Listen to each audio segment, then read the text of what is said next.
Assalamualaikum warahmatullahi wabarakatuh. Selamat datang kembali di channelnya Mas Eka nih. Masih bareng sama Mas Eka pastinya. Apa kabar para warga sekolah? Semoga dalam keadaan sehat-sehat selalu dimanapun para warga berada nih ya. Oke, masih seputaran informasi PPDB. Mas Eka akan berbagi informasi untuk hal tersebut ya. Dimana sudah masuk nih ya, sudah mulai ada yang pra pendaftaran ya. Bahkan kemarin itu di tanggal 10 ya dibuka itu ternyata masih banyak yang salah ya. Padahal sudah diingatkan sama Mas Eka di beberapa konten sebelumnya bahwa hati-hati dalam mengupload berkasnya, hati-hati dalam menginput berkasnya. Boleh secepat mungkin, tapi pastikan memang datanya itu valid dan benar. Jangan sampai nanti pengennya buru-buru tapi datanya tidak valid ataupun datanya tidak akurat, sehingga ini memperlambat proses verifikasi nanti, yang pada akhirnya nanti teman-teman atau para warga sekolah juga yang rugi sendiri gitu kan. Jadi agak telat, jadi prosesnya jadi agak lebih panjang. Makanya Mas Eka ingatkan dari video-video sebelumnya itu, walaupun ingin cepat gitu prosesnya gitu kan, ingin buru-buru gitu kan, tapi pastikan benar-benar datanya itu valid, jangan sampai nanti datanya tidak valid. Nah, saat ini tuh banyak ya, kemarin kan sudah Mas Eka buatkan tuh ya tutorial untuk registrasi atau cara registrasi pra pendaftarannya ya, bagaimana cara dapat user dan passwordnya ya di video sebelumnya. Terus kemudian juga Mas Eka buatkan juga untuk bagaimana caranya login dan input datanya ya. Ternyata karena mungkin buru-buru ya, bahkan ada yang di tanggal 9 dia udah daftar. Itu Mas Eka lucu banget, apa namanya, ngebacanya itu, lah kan belum dibuka kenapa harus daftar ya. Mungkin karena memang kurangnya pengetahuan ataupun terlalu semangat gitu kan, semangatnya membara untuk melakukan PPDB ini gitu kan, antusiasnya tinggi banget gitu kan untuk daftar pra pendaftarannya, sehingga jadwalnya belum dibuka tapi sudah daftar. Terus nanya pula, Mas Eka, apakah akun saya bisa digunakan yang tanggal 9 tapi saya daftar lagi nih tanggal 10 tapi dipakai? Ya yang dipakai yang tanggal 10 ya. Jadi udah begitu, udah tanggal 10 diisi, daftar, salah pula gitu ya. Ya udah, bagaimana tuh Mas Eka? Saya ada belum ngupload satu rapot misalkan kayak gitu ya. Nah, mungkin teman-teman atau para warga sekolah ada hal yang seperti itu gitu kan, yang mengalami hal seperti itu, kayak misalkan rapotnya lupa diupload, ataupun punya prestasi ya tapi lupa diupload, ataupun ada beberapa berkas yang lupa terupload, ataupun ada data yang memang salah, misalkan salah ketik nama ataupun nicknya salah satu dan segala macam. Nah, itu bagaimana caranya Mas Eka untuk memperbaikinya? Apakah bermasalah ataupun bisa lanjut nanti? Nah, di video kali ini Mas Eka akan berbagi informasinya. Tapi sebelum itu, untuk para warga sekolah yang mungkin baru menemukan channelnya Mas Eka nih, silakan subscribe dulu channel ini untuk mendukung channelnya Mas Eka agar bisa berkembang lagi dan bisa memberikan informasi-informasi terupdate kepada para warga sekolah pastinya. Oke, yuk langsung aja kita bahas. Bagaimana cara memperbaiki data yang sudah terlanjur terinput di pra pendaftaran ya. Ya. Tapi sebelum itu nih, Mas Eka akan ingatkan kembali bahwa pra pendaftaran itu untuk warga sekolah ya. Pertama, yang lulusan tahun 2023 ya, lulusan dari luar DKI tahun 2023 yang ingin melanjutkan sekolahnya di DKI Jakarta dan berkartu keluarga DKI Jakarta minimal 1 tahun sebelumnya atau per 1 Juni 2022, maka wajib melakukan pra pendaftaran. Kalau misalkan kalian atau para warga sekolah yang melihat video ini adalah lulusan DKI Jakarta, sekali lagi, lulusan DKI Jakarta, ber-KK DKI Jakarta, dan akan melanjutkan sekolah di DKI Jakarta, tidak perlu melakukan pra pendaftaran. Jelas ya. Jadi kalau misalkan masih banyak banget yang nanya di kolom komentar, Mas Eka, saya lulusan DKI Jakarta, apakah saya harus melakukan pra pendaftaran? Ya gimana ya, sudah dikasih bahan bacaannya, sudah dikasih informasi secara visual, bahkan audio visualnya juga sudah jelas seperti ini, tapi masih kurang ngeh ya. Jadi Mas Eka ingatkan sekali lagi ya, mohon maaf banget kalau misalkan banyak yang nanya seperti itu, apakah saya lulusan DKI Jakarta wajib melakukan pra pendaftaran? Ini sudah berulang-ulang kali dijelaskan bahwa yang lulusan DKI Jakarta berkartu keluarga DKI Jakarta dan ingin melanjutkan sekolahnya di DKI Jakarta tidak perlu melakukan prapendaftaran. Kemudian untuk yang mau masuk ke jenjang SD tidak perlu melakukan prapendaftaran ya. Jadi prapendaftaran ini untuk yang ke jenjang SMP, SMA, dan SMK. SD nggak perlu melakukan prapendaftaran, nanti langsung daftar aja. Terus nanya, Mas Eka, kalau misalkan nggak prapendaftaran nanti pendaftaran akunnya bagaimana? Ya udah, tinggal pendaftaran akun, tidak perlu melakukan proses pendaftaran. Kenapa sih prapendaftaran itu harus dilakukan? Ya karena gini loh. Contohnya kita misalkan kita kan mau naik kereta nih ya, kita mau naik kereta. Yang satu udah megang tiket nih, ya yang satu belum megang tiket. Nah, bagaimana cara mendapatkan tiketnya? Ya harus ke loketnya dulu. Loketnya apa ya? Loketnya prapendaftaran gitu kan. Sementara teman-teman yang udah di DKI Jakarta nih tinggal naik doang gitu kan, tinggal masuk ke gerbong aja gitu kan.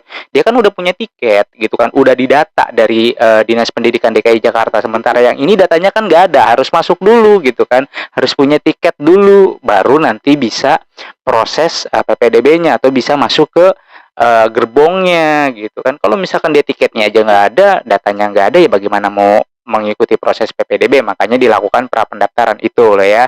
Ya, jadi sekali lagi Mas Eka ingatkan ya, untuk yang berkartu keluarga DKI Jakarta, bersekolah di DKI Jakarta atau lulusan DKI Jakarta dan ingin melanjutkan sekolahnya di DKI Jakarta tidak perlu melakukan prapendaftaran. Kemudian siapa yang harus melakukan prapendaftaran? Yaitu tadi lulusan tahun 2023 dari luar DKI, ber-KK DKI, dan ingin melanjutkan ke sekolahnya di DKI Jakarta. Kalau kakaknya non DKI tidak bisa karena syarat mutlak atau ya syarat mutlak ya, wajib berkartu keluarga DKI Jakarta. Kenapa sih warga non DKI Jakarta tidak bisa mendaftar? Ya karena kapasitas sekolah di DKI Jakarta saja tidak bisa mengcover untuk negeri ya, kurang mengcover warganya gitu kan. Apalagi untuk yang warga luar, makanya didahulukan atau diutamakan warga DKI Jakartanya terlebih dahulu. Nah, itu pun masih kekurangan kita gitu ya. Sehingga untuk yang luar DKI tidak ada jalurnya lagi udah beberapa tahun ini ya. Terus yang kedua adalah lulusan tahun 2021, 2022 ya. DKI Jakarta ya, yang ingin melanjutkan kembali sekolahnya atau kemarin putus sekolah ataupun tidak bersekolah, punya niatan untuk sekolah kembali, silakan lakukan prapendaftaran. Apakah Sidanira yang kemarin berlaku Pak atau Mas Eka?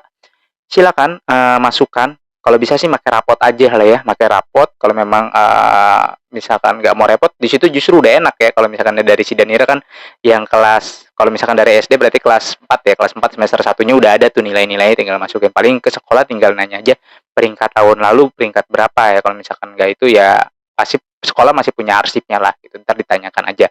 Itu yang wajib melakukan prapendaftaran. Bagaimana kalau misalkan dia lulusan tahun 2021 dan 2022 saat ini aktif bersekolah ya, ingin melakukan prapendaftaran? Nggak perlu ya. Jadi masih saya ingatkan sekali lagi, tidak perlu yang seperti itu ya, karena ribet urusannya ya. Tidak perlu. Kalau mau pindah ya lewat jalur proses mutasi. Terus yang ketiga adalah dari SPS ya. SPS itu sekolah asing, sekolah satuan asing. Itu yang ingin melanjutkan pendidikannya di DKI Jakarta, maka wajib melakukan prapendaftaran. Nah, balik ke temanya tadi, Mas Eka jelaskan di awal dulu ini, biarin clear, biarin tidak ada pertanyaan-pertanyaan lagi apakah saya melakukan prapendaftaran atau tidak ya. Udah jelas. Bagaimana kalau misalkan data itu bermasalah Mas Eka? Saya sudah registrasi prapendaftarannya sesuai dengan yang Mas Eka buatkan tutorialnya gitu ya. Udah diikuti nih Mas Eka, dapat prapendaftarannya sudah, user dan passwordnya sudah dapat, kemudian saya login juga sudah. Nah, pas input data Mas Eka saya lupa gitu kan. Rapotnya saya lupa tuh ya kan, semester 3-nya atau di semester 2 di kelas 5-nya saya lupa ngupload. Bagaimana nih Mas Eka? Waduh, saya lupa juga tuh Mas Eka, nicknya ternyata salah upload. Aduh, nomor teleponnya salah Mas Eka. Aduh, nama saya kurang satu Mas Eka gitu. Nah, ini bagaimana cara memperbaikinya Mas Eka? Apakah nanti bermasalah atau saya langsung di-dis atau bagaimana ya? Pasti banyak yang bertanya-tanya seperti itu. Nah, Mas Eka akan jelaskan lagi alurnya ya. Jadi alur prapendaftaran itu kan pertama registrasi terlebih dahulu ya. Registrasi prapendaftaran. Nanti dari registrasi prapendaftaran agak ribet nih, soalnya banyak RR-nya ya.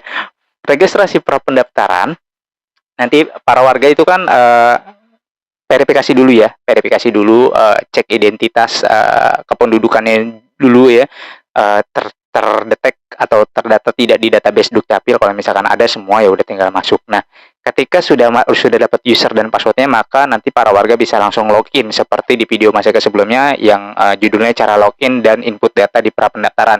Nah, ketika di input prapendaftaran kan ada beberapa poin ya, ada beberapa poin, ada beberapa file yang harus diupload gitu kan, ada beberapa menu yang harus diupload gitu kan, indikator-indikatornya apa aja, ada kalau nggak salah ada 5 atau 6 poin ya kalau tidak salah ya, dari nilai rapot, kemudian kartu keluarga, akreditasi, prestasi sekolah, seperti itu ya. Nah, jika memang ada kesalahan input ataupun kurang input, nanti kan ada proses verifikasi. Ini kan masih proses verifikasi nih. Ketika selesai semuanya kan sudah ke input semua, terus para warga kan dapat tuh ya ininya apa lembaran yang setelah penginputannya semua ya. Nah, itu nanti ditunggu hasil verifikasinya. Berapa lama verifikasinya itu masih tergantung verifikatornya.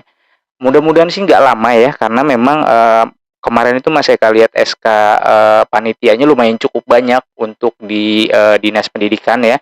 Untuk yang prapendaftaran ini lumayan cukup banyak. Jadi mudah-mudahan pada saat verifikasinya juga satu orang itu ya bisa cepat lah gitu kan. Artinya jeda dalam waktu 1 atau 2 hari ini mudah-mudahan sudah ada hasilnya. Nah, untuk mengeceknya maka dilihatlah secara berkala, secara mandiri ya, berkala di akunnya masing-masing. Jadi tidak menunggu atau segala macam, tapi dicek di itu. Kalau misal memang dinyatakan layak atau lolos verifikasinya, maka nanti tinggal lanjut ke pendaftar atau pembuatan akun PPDB-nya. Ya, jangan salah paham ya, bahwa prapendaftaran ketika sudah lolos verifikasinya maka nanti masih ada satu langkah lagi, yaitu melakukan pembuatan akun sesuai dengan jenjangnya dan sesuai dengan jadwalnya. Kalau yang SD itu di tanggal 15 Mei, kemudian SMP itu tanggal 19 Mei, dan SMA serta SMK itu kalau tidak salah tanggal 20, coba sebentar takut salah ya, tanggal 24 Mei ya. Jadi SD tanggal 15 Mei, SMP 19 Mei, SMA dan SMK itu di tanggal 24 Mei itu untuk pembuatan akun. Nah, ketika tadi kan datanya salah nih ya, datanya salah ternyata. Ketika datanya salah, nanti di situ akan terlihat nih, kalau memang nanti verifikasinya ternyata tidak layak, maka perbaiki datanya. Nah, ketika sudah diperbaiki atau misalkan kurang upload dan segala macam, biasanya nanti di situ ada keterangan nih, misalkan tidak lolos verifikasi. Tidak lolos verifikasinya itu karena apa? Misalkan kakaknya burem ya, atau akreditasinya tidak ada ya, atau nilai rapot dari semester 1 ya dan semester 2-nya tidak ada. Nah, nanti ada keterangan-keterangannya itu. Nah, keterangan itu dilengkapi untuk di-upload ulang atau diperbaiki, kemudian diajukan verifikasi kembali. Nah, prosesnya ya nunggu lagi. Makanya tadi Mas Eka di awal bilang, kalau misalkan belum diupload nih saat ini, benar-benar dicek terlebih dahulu, karena harusnya sudah selesai tapi harus menunggu lagi. Nah, ini kan prosesnya jadi panjang lagi. Ini yang membuat antrian jadi panjang gitu kan, karena yang diverifikasi kan bukan hanya 1 atau 2 orang, tapi banyak yang mendaftar di prapendaftaran ini gitu kan untuk diverifikasi. Makanya benar-benar pastikan datanya itu sudah clear, sudah valid. Ketika nanti masuk proses verifikasi oleh verifikatornya, udah enak aja gitu kan. Oh, ini mah udah oke, ya udah tinggal lolos, dapat surat bukan lolos, dapat surat keterangan terverifikasi gitu kan, layak gitu kan. Nah, nanti bisa lanjut ke proses pendaftaran PPDB-nya. Bagaimana proses pendaftaran PPDB-nya? Nanti Mas Ega akan buatkan tutorialnya ya, sekedar informasi aja untuk para warga sekolah bahwa proses pendaftaran atau pembuatan akun sekarang itu agak berbeda dari tahun yang lalu. Kalau tahun lalu itu tidak perlu menyiapkan apa-apa, tapi kalau sekarang harus ada yang disiapkan. Apa yang disiapkan? Nanti Mas Eka akan bahas di video berikutnya.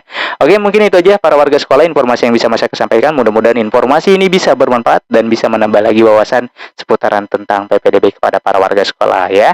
Jangan lupa untuk dibagikan video ini kepada para warga sekolah lainnya, agar para warga sekolah lainnya juga bisa mendapatkan informasi yang sama. Dan Mas Eka rasa cukup. Sampai jumpa di konten berikutnya. Wassalamualaikum warahmatullahi wabarakatuh.